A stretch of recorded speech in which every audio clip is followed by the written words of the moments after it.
Hello everyone, welcome back to my channel The Rational Economist. So new income tax bill 2025 parliament में place किया जा चुका है और ये रिप्लेस करेगा 65 years old income tax act 1961 को। इस वीडियो में हम लोग कुछ ना कुछ बेसिक डिफरेंस जानेंगे इन दोनों के बीच में। वीडियो शुरू करने से पहले चैनल को जरूर सब्सक्राइब कीजिए because definitely I need your support. So let's start our video.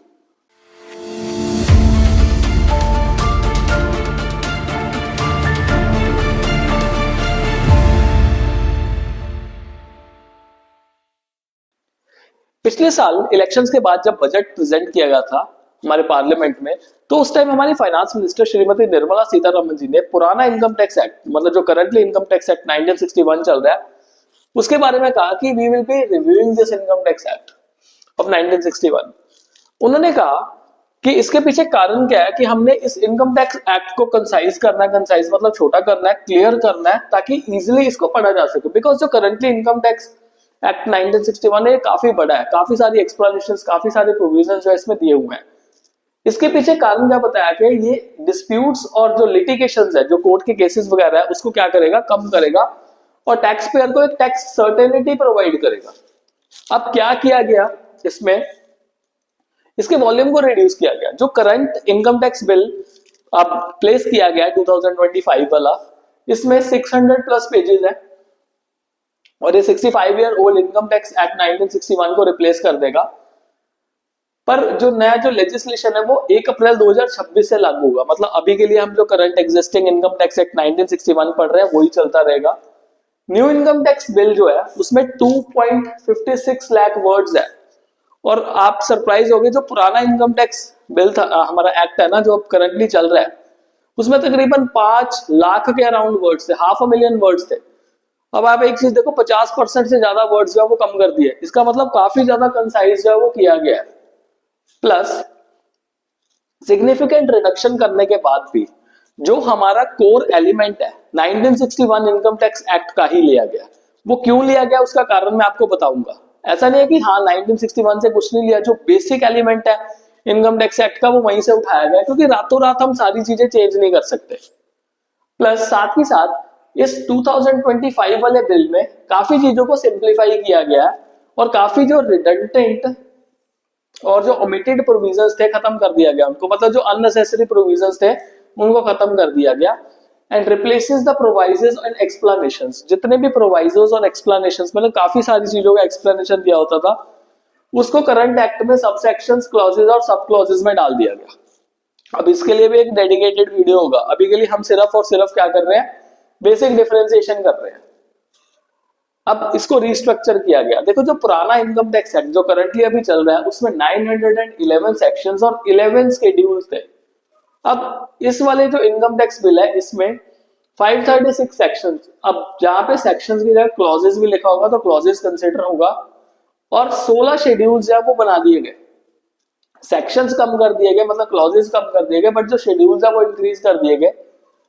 और इनकम टैक्स जो बिल है वो एलिमिनेट करेगा more than 300 provisions of the current income tax act that have been become redundant और were omitted over time. मतलब जो unnecessary थी, unnecessary provision 300 provisions unnecessary थी उड़ा देंगे। उसमें से कुछ प्रोविजन जैसे जैसे सेक्शन 80 सीसीए में deduction for investment in national saving scheme, या फिर सेक्शन 80 सीसीएफ में deduction for the investment in long term infrastructure bond etcetera, और भी काफी सारे जो प्रोविजंस है वो रिमूव कर दिए गए जो हमारा न्यू इनकम टैक्स बिल आया है। सो नो सिंगल प्रोविजन और एन एक्सप्लेनेशन। सो प्रोवाइजोस और एक्सप्लेनेशन नहीं है। The provisions included within 1200 plus provisions and 550 explanations of the current income tax are presented as subsection, sub clauses and clauses, जो मैंने आपको पहले बता दिया। कितनी सारी प्रोवाइजोस और इतने सारे एक्सप्लेनेशंस को खत्म करके उनको सेक्शंस, क्लॉजेस और सब क्लॉजेस में डाल दिया गया।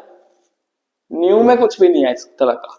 Section 2 of the new bill which includes 112 clauses, उसमें सारी की सारी इंपॉर्टेंट डेफिनेशंस को एक ही जगह पे कर दिया गया। देखो जो हमारा एग्जिस्टिंग जो इनकम टैक्स एक्ट है उसमें भी सेक्शन 2 के अंदर काफी सारी डेफिनेशंस दी हुई हैं, पर इसमें सभी डेफिनेशंस को एक जगह पे कर दिया। उसमें भी काफी सारी डेफिनेशंस थी, बट उसमें कई डेफिनेशंस अलग अलग जगह पे भी अवेलेबल थी।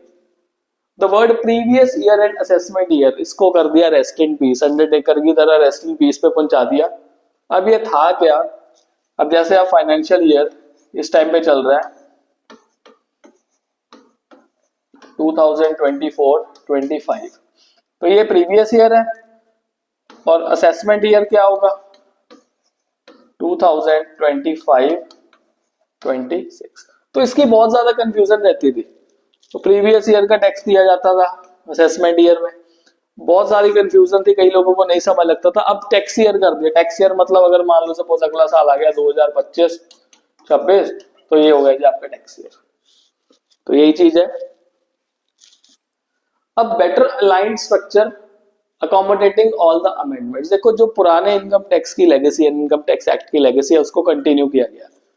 क्योंकि देखो जो पुराना इनकम टैक्स एक्ट है ना, वो ऐसे नहीं रातों रात नहीं बन गया था, उसमें भी इतने साल 65 years, it's a long time period. 65 years में कितनी सारी अमेंडमेंट्स, 80 से ज्यादा अमेंडमेंट्स हमारी उस करंट इनकम टैक्स एक्ट में की जा चुकी थी। अब इमेजिन करो इतनी ज्यादा अमेंडमेंट करने के बाद रातों रात हम कहते हैं कि हम नया बिल प्लेस कर रहे हैं, और नया बिल प्लेस करने के बाद जो पुराना इनकम टैक्स एक्ट है 1961 खत्म कर देंगे, उठा देंगे उसको। ऐसा तो पॉसिबल नहीं है। अब इतना सारा जो करंट लॉ हमारा टैक्स लॉ था वो सर्टेनिटी गेन कर रहा था, क्यों? बिकॉज 80 से ज्यादा फाइनेंस और फाइनेंस अमेंडमेंट जो है वो की जा चुकी थी। इमेजिन द थिंग, आप नहीं कर सकते रातों रात इस सारी चीजों को change.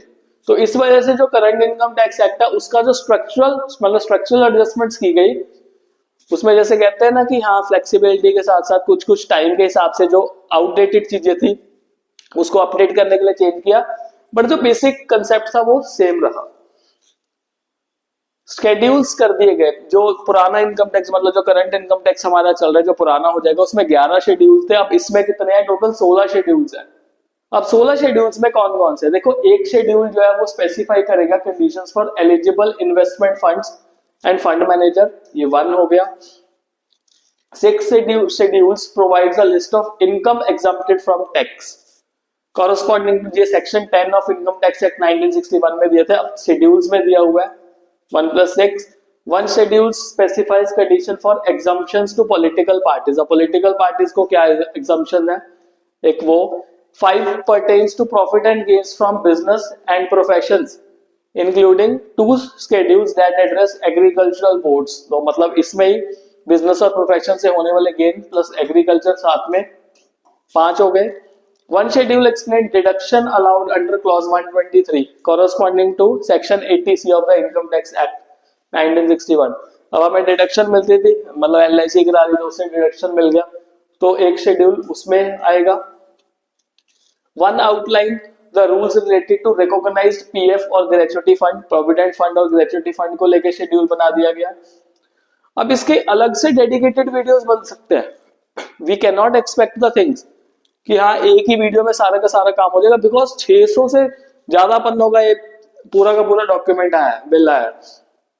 Final one details the forms and modes of investment और deposit permitted for charitable and religious trust. तो आप टोटल देख सकते हो 1 + 7 8 8 5 13 14 15 और 16, ये 16 शेड्यूल्स है बना दिए, पहले 11 थे टोटल। अब अगर हम इनके इंपॉर्टेंट क्लॉजेस की बात करें, चार्जिंग प्रोविजन का मतलब है कौन कौन सी इनकम को लेके जो टैक्स है वो लगेगा। तो क्लॉज 15 में इनकम फ्रॉम सैलरी, अगर हम सैलरी कमाते हैं तो उसके ऊपर टैक्स। क्लॉज 20 सेक्शन 20 मतलब हाउस प्रॉपर्टी, अगर हमने हाउस प्रॉपर्टी रेंट पे दी हुई है तो उससे भी हमें टैक्स लगता है। क्लॉज 26 बिजनेस और प्रोफेशन, अगर हमारा कोई बिजनेस है और हम प्रोफेशनल इनकम अर्न कर रहे हैं तो हमारा उस पर भी टैक्स लगेगा।